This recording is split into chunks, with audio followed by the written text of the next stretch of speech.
and would have won them quite comfortably. The government are basically committing electoral fraud upon the electorate, who had every opportunity to put reform mayors in place.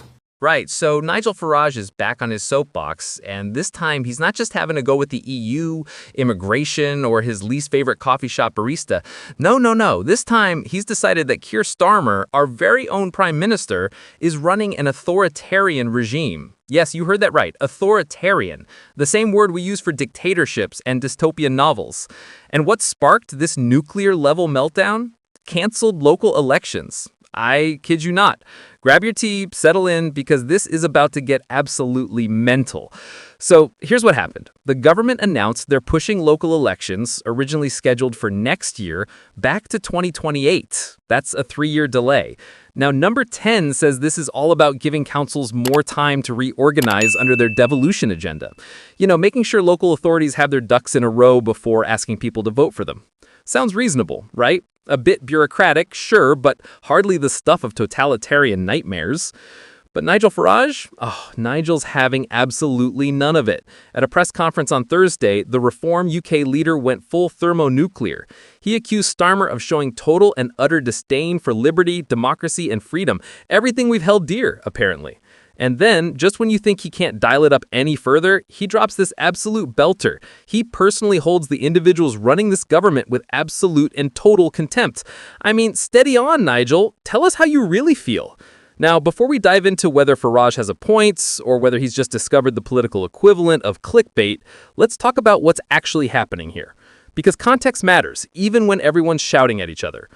Local elections in England were supposed to happen in May 2025. These are the elections where you vote for your local councillors, the people who decide whether your bins get collected on time, whether that pothole on your street ever gets fixed, and whether the local library stays open past 3 p.m. on a Tuesday.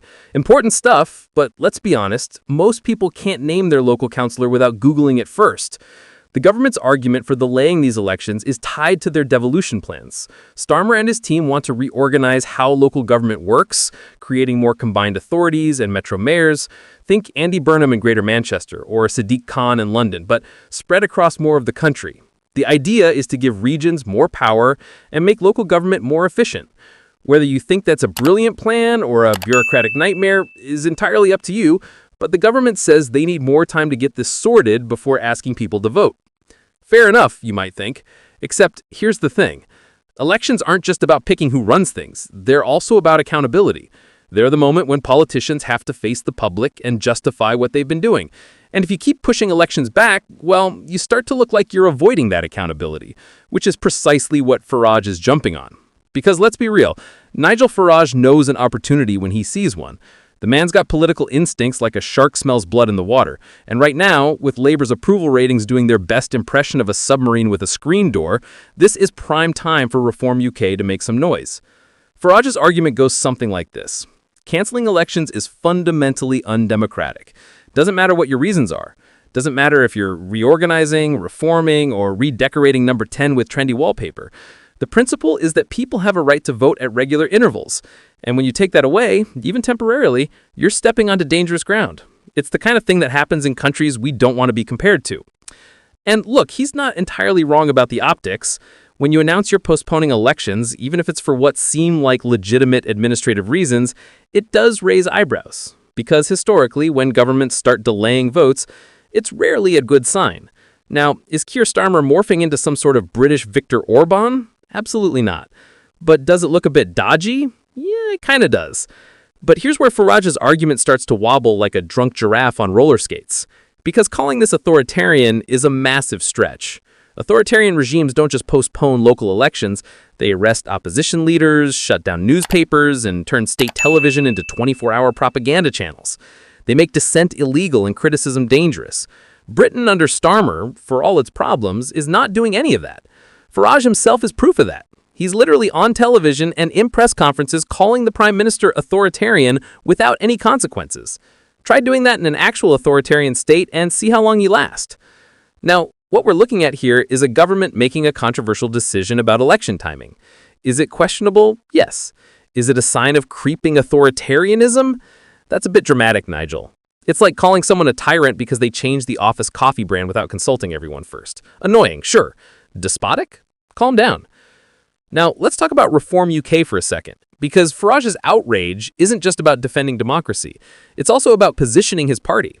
Reform did surprisingly well in the last general election, picking up seats and votes in areas that have traditionally been Labour or Conservative strongholds.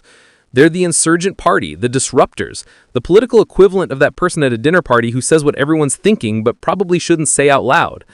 And for Reform, this cancelled election thing is gold. It plays directly into their narrative that the establishment doesn't care about ordinary people, that Labour and the Conservatives are two sides of the same coin, both more interested in protecting their own power than serving the public. Whether that's fair or not is debatable, but it's effective, and Farage knows it. The language Farage uses is also worth paying attention to. Absolute and total contempt, total and utter disdain. These aren't accidental word choices. They're designed to be clip-worthy, shareable, the kind of sound bites that end up on social media with fire emojis and angry face reactions. Farage is a master of the political performance, and this is him in his element. But let's flip the script for a moment and look at Labour's side. Because while Farage is busy throwing around words like authoritarian, the government is probably thinking this is all a bit rich coming from him. This is a government that won a massive majority just over a year ago. They have a democratic mandate that most parties can only dream about. And now they're trying to implement their policies, including reorganizing local government, which they talked about during the election campaign. Is it perfect? No. Is it sinister? Probably not. The devolution agenda is genuinely complex. Creating new combined authorities means redrawing boundaries, negotiating with existing councils, and figuring out who has power over what. If you rush that process and then hold elections before everything is sorted, you end up with chaos. Imagine voting for a mayor whose jurisdiction isn't even properly defined yet, or councillors who don't know what services they're actually responsible for. That's not democracy, that's a mess. So, from Labour's perspective, they're damned if they do and damned if they don't. Delay the elections and get accused of authoritarianism, rush ahead with elections before the reorganization is complete, and get accused of incompetence. Pick your poison. But here's the uncomfortable truth that nobody really wants to admit. The British public, by and large, doesn't care that much about local elections. Turnout is usually dismal, hovering somewhere between 30 and 40%. Most people couldn't tell you who their local councillor is or what they actually do. So when the government says they're postponing these elections to sort out local government structures, a lot of people shrug and go back to worrying about their energy bills. That doesn't make it right, mind you. Just because people aren't paying attention doesn't mean you can mess around with the democratic process without consequences. But it does mean that Farage's apocalyptic warnings about the death of democracy might not resonate with as many people as he hopes. What's really interesting here is what this tells us about the current state of British politics. We've got a Labour government with a huge majority but plummeting approval ratings. We've got a Conservative opposition that's still trying to figure out what it stands for after its election disaster. And we've got Reform UK, led by Farage, positioning itself as the real opposition, the voice of the people who feel ignored by Westminster. This whole cancelled election controversy is a perfect microcosm of that dynamic. Labour makes a decision that's probably more about administrative convenience than authoritarian ambitions. Farage seizes on it as evidence that the establishment is corrupt and doesn't care about voters. The Conservatives are probably somewhere in the background trying to work out whether they should agree with Farage or oppose the delay, or just stay quiet and hope nobody asks them anything. And meanwhile, the actual reorganization of local government, which is supposedly the reason for all this, gets lost in the noise. Because who wants to talk about combined authorities and devolution frameworks when you can have a good old shouting match about democracy instead? The thing is, Farage isn't entirely wrong to raise concerns. Postponing elections, even for seemingly good reasons, sets a precedent. What's to stop future governments from doing the same thing? Oh, we need to delay elections because of this reorganization or that crisis, or because Mercury's in retrograde and the vibes are off. Once you start normalizing the idea that elections can be moved around to suit the government's convenience, you're on a slippery slope. But equally, we have to keep things in perspective. Britain has a long democratic tradition and strong institutions. One delayed set of local elections doesn't mean we're hungry. It doesn't mean Starmer secretly planning to crown himself King Keir I. It means the government made a controversial decision that should be scrutinized and debated, which is exactly what's happening. What this really highlights is the tension at the heart of modern democracy. We want governments to be bold and implement their agenda, but we also want regular elections to hold them accountable. And sometimes those two things clash. When they do, it's messy and uncomfortable, and nobody comes out looking great. Farage's accusations of authoritarianism are overblown, but they touch on something real. People are increasingly distrustful of politicians and institutions. They feel like the system doesn't work for them, that decisions are made by elites in Westminster who don't care what ordinary people think. And when the government does something that looks like it's avoiding accountability, even if the reasons are legitimate, it feeds that distrust. So, where does this leave us? Well, the elections are delayed until 2028. That's happening. Labour will push ahead with their devolution plans. Farage will continue to position himself as the defender of democracy against the establishment. The Conservatives are probably somewhere in the background trying to work out whether they should support the delay or oppose it. And most people will carry on with their lives, barely noticing that local elections have been postponed because, let's face it, they weren't planning to vote anyway. But here's what actually matters. Democracy isn't just about elections. It's about accountability, transparency, and the ability to hold power to account. If the government delays elections, fine, but they better make sure they're using that time wisely and not just avoiding scrutiny.